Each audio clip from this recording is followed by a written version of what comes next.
Buenas tardes para todos y todas, nuevamente con nuestros diálogos de educación, para todos nuestros seguidores, desde la Asociación Colombiana de Facultades y Escuelas de Enfermería.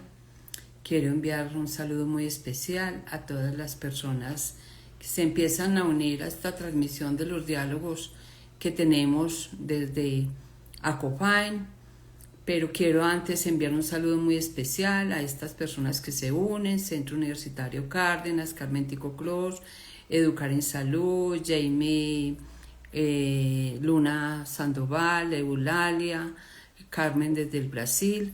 Y enviar también dos avisos: un saludo muy especial porque la otra semana, 12 de mayo, es el Día Mundial de la Enfermera, una profesión que presta y cuida al ser humano desde su nacimiento hasta la muerte, brindando un cuidado integral, a esa persona en cualquiera de sus estados, sano, enfermo, y en sus procesos de promoción, prevención, tratamiento, rehabilitación, paliación y al final de la vida. Por eso un saludo muy especial a todos los enfermeros y enfermeras de Colombia y del mundo. Sigo saludando aquí al Centro Universitario Cárdenas y a Rubiano Marcelo, que se acaban de unir. Continuando con mis diálogos, otro aviso muy importante es que la tercera edición del libro nuevo sobre herramientas y estrategias de aprendizaje y evaluación ya está en la plataforma de la página de ACOFAIN, y igualmente en físico para aquellas personas que lo quieran tener, sino que nos escriban por las redes y se los podemos estar enviando.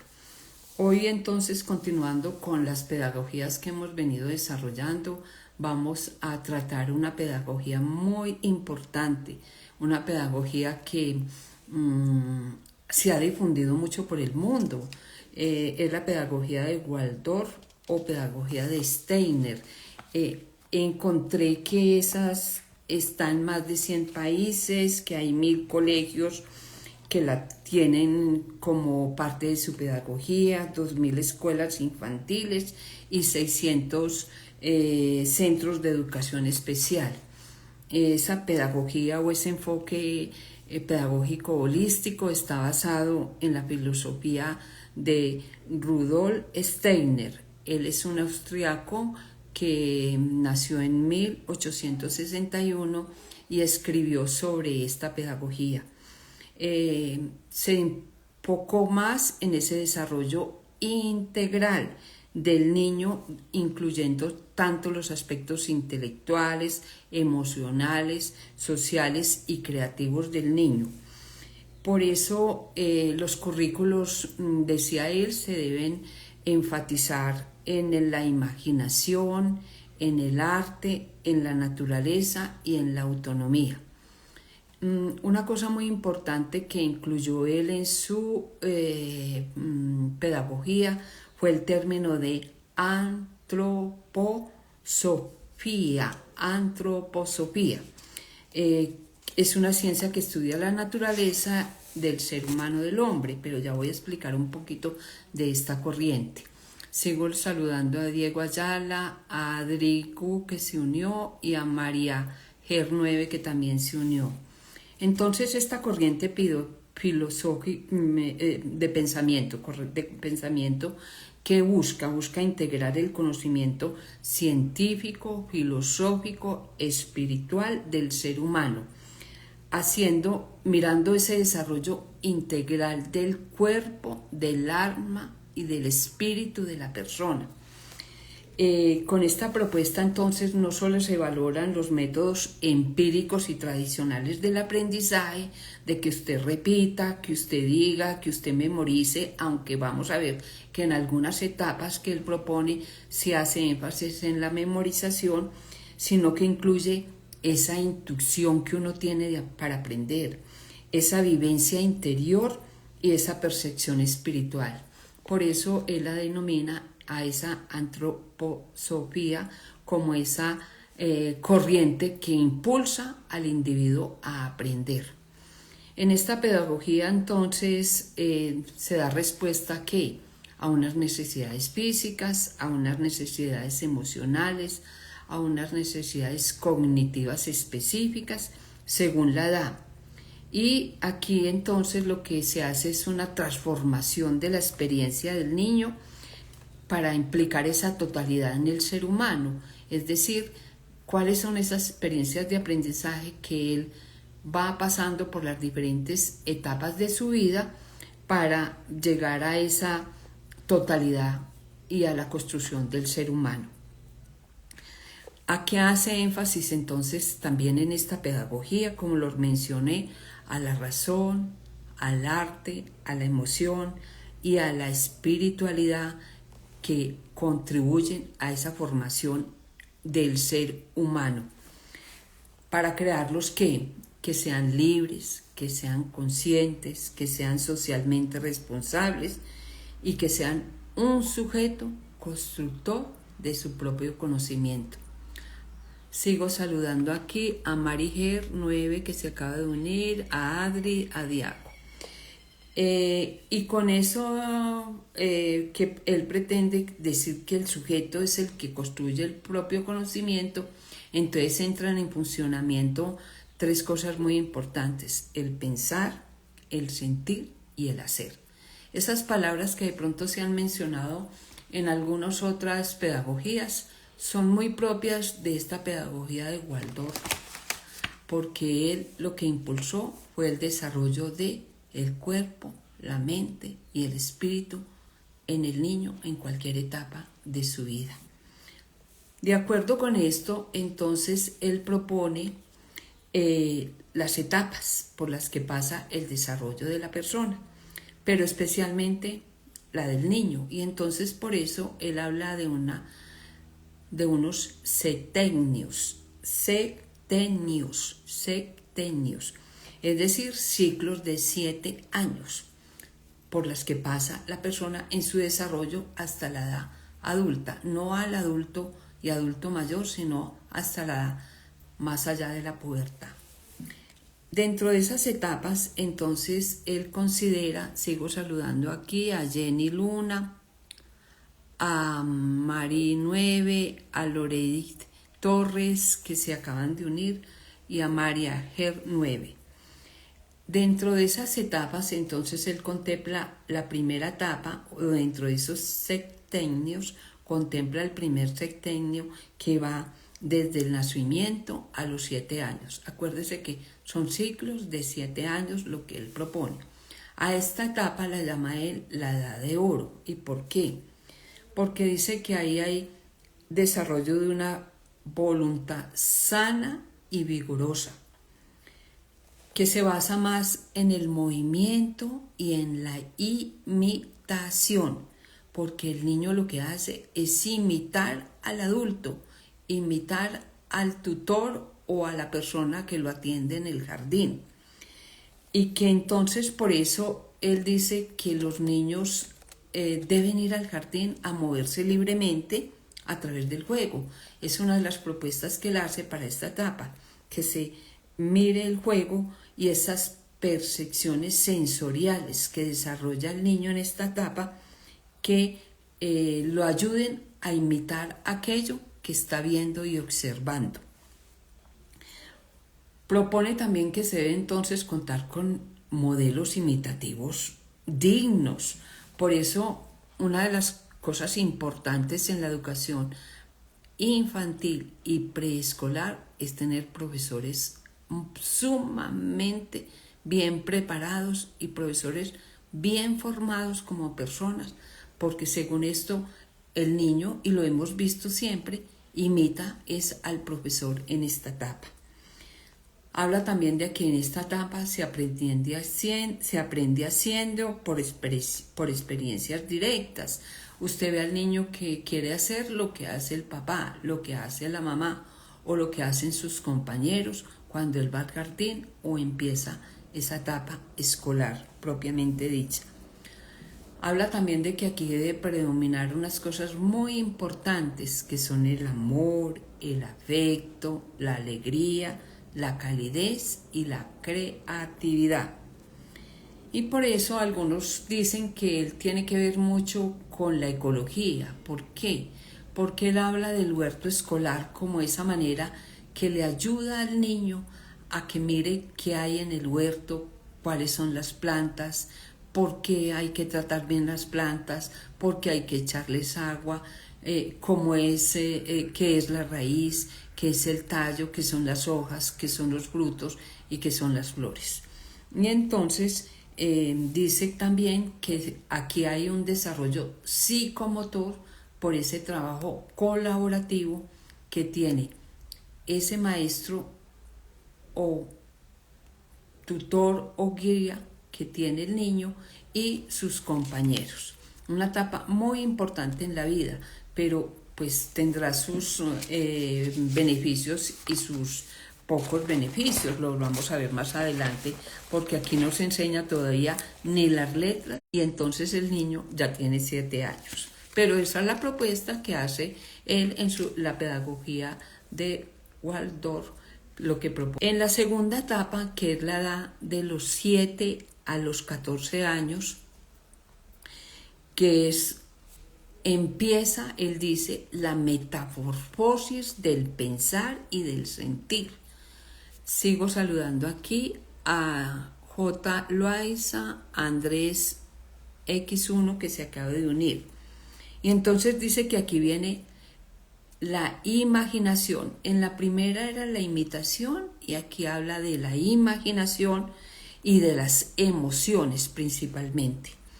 Entonces propone que aquí lo que se debe comenzar es el aprendizaje de conceptos a través de imágenes y que se introduzcan entonces los números y las letras. Hoy en día esto ya no se hace porque lo enseñan las letras desde que él entra al jardín y las letras igualmente, pero él la propone aquí en esta etapa. Por eso les digo que algunos dicen que esto no es beneficioso, esta pedagogía de Waldorf. Habla también de que se empieza la búsqueda en la investigación, se fortalece mucho lo emocional, se cultiva mucho lo artístico, el contacto también con la naturaleza continúa, que hay aprehensión de conceptos, y por eso él habla mucho también de aquí, del arte y de la narración que debe profundizarse en esta etapa de desarrollo del niño. Y cuando habla de profundización, por eso él dice de enseñar las letras y los niños y los números para que ese niño o ese aprendiz, niño o niña, empiecen a investigar cómo se construye el lenguaje, la comunicación, el pensamiento. La tercera etapa, porque él no propone sino 3 etapas, es la etapa de los 14 a los 21 años, y él dice que aquí lo predominante es el desarrollo del cuerpo. Cuando hoy en día ya tenemos nosotros que el desarrollo del cuerpo inclusive es hasta los 8, 9 o 10 años, ya empezamos nosotros a ver el desarrollo del cuerpo en los niños, pero en la pedagogía de Steiner, él propone que sea en esta etapa donde él observó seguramente el desarrollo de ese cuerpo. Y por eso entonces dice que esa pubertad se caracteriza por el juicio, la exploración del diálogo, el entendimiento autónomo, la preparación profesional. Pues imagínense, a los 21 años ya prácticamente la persona ha entrado a la universidad, ya está preparándose profesionalmente. Habla también mucho de la responsabilidad y de la madurez de ese hombre y de esa mujer que se va formando, y por eso aquí el maestro es un tutor, un mentor, un guía. Importante tener en cuenta esa función que nos corresponde cuando somos docentes de algunas universidades, y por eso se habla entonces de que seamos más mentores, más guías, más mediadores. Una cosa fundamental, habla él en esta etapa, el desarrollo del pensamiento crítico, del pensamiento reflexivo, del juicio que podemos nosotros hacer de aquello que estamos o enseñando o estamos aprendiendo en esta etapa de nuestra vida. Y de la individualidad y de la libertad, y una parte muy importante que él habla aquí, de la ética. Nosotros formamos en la ética desde las primeras etapas de la vida de la persona, pero aquí la hace mucho más evidente en que se diga que la ética es una parte muy importante en esta etapa de la vida de la persona, que es cuando él va a coger esa responsabilidad, va a mirar ese respeto por el otro, esa autonomía, esa colaboración, ese mirar al otro con sus valores, sus derechos y sus deberes. Entonces, por eso él enfatiza mucho en la ética en esta etapa de la vida. Sigo ya saludando aquí a IAM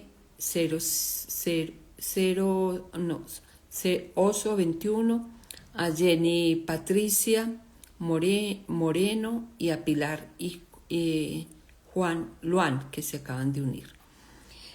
Entonces, algunos han dicho, y bueno, ¿y entonces qué pasa en las etapas superiores del ser adulto?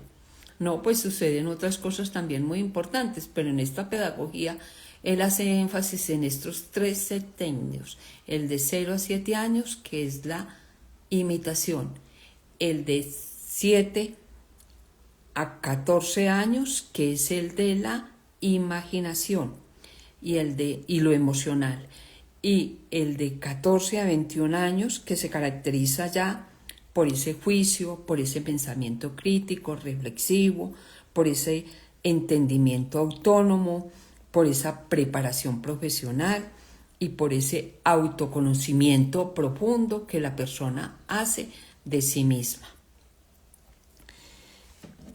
En esa pedagogía también se proponen algunos aspectos metodológicos y curriculares muy importantes que se los quiero mencionar, aunque al final vamos a mirar esas desventajas que nos puede ofrecer esta pedagogía. Entonces él dice que el currículo debe tener un contenido holístico, artístico y práctico, orientado a la adquisición de actitudes sociales y valores espirituales. ¿Por qué? Dice él, porque nosotros aprendemos con la cabeza, con las manos y con el corazón. Cosas muy importantes que está diciendo él aquí. Aprendemos con la cabeza, con las manos, pero aprendemos con nuestro corazón. Y por eso dice que en esos currículos se debe tener contenidos intelectuales, artísticos y prácticos. Dice que las metodologías que se ofrezcan deben estar de acuerdo al deseo de aprender y que se favorezca ese desarrollo de la voluntad de una manera muy fuerte. Entonces, que lo que se deben mirar es qué metodologías se le van a ofrecer a ese niño para ese desarrollo de esa voluntad fuerte y ese deseo que tenga de aprender, que tenga deseo de ir a la escuela y que tenga deseo de aprender.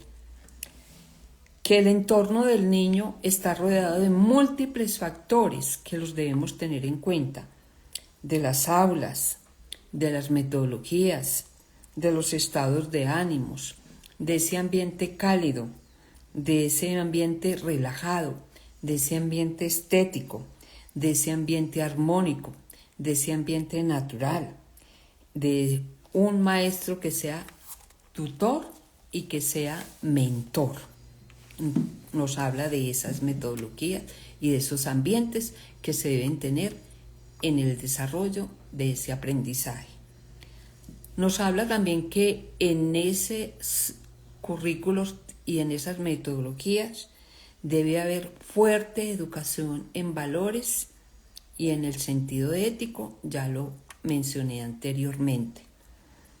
Que haya un contacto permanente con la naturaleza, por el respeto y cuidado que debemos tener con el ambiente, con la naturaleza, que debemos respetar también los ritmos de aprendizaje de acuerdo a la edad y a esos grupos o septenios del que él nos habla, y que los cursos deben ser por edad y no por nivel académico.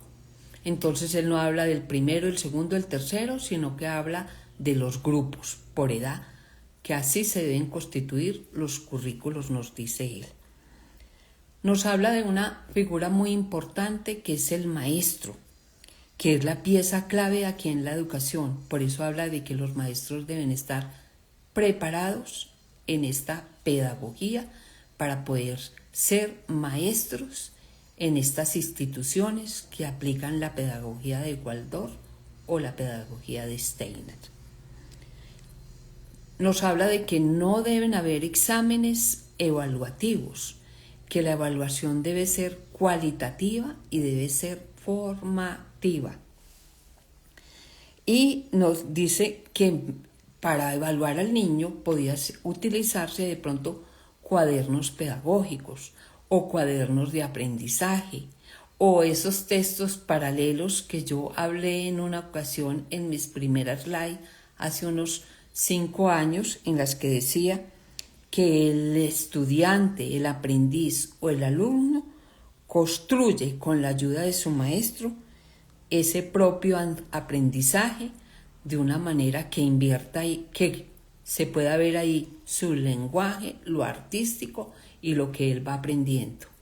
Sigo saludando a Carlos Andrés, a Juliet, a Juan P. Cardona, a RTV Violet, a Pilar y a todas las personas que se han unido. Muchas gracias. Sin embargo, algunos críticos de esta pedagogía dicen que ese método tiene algunas dificultades,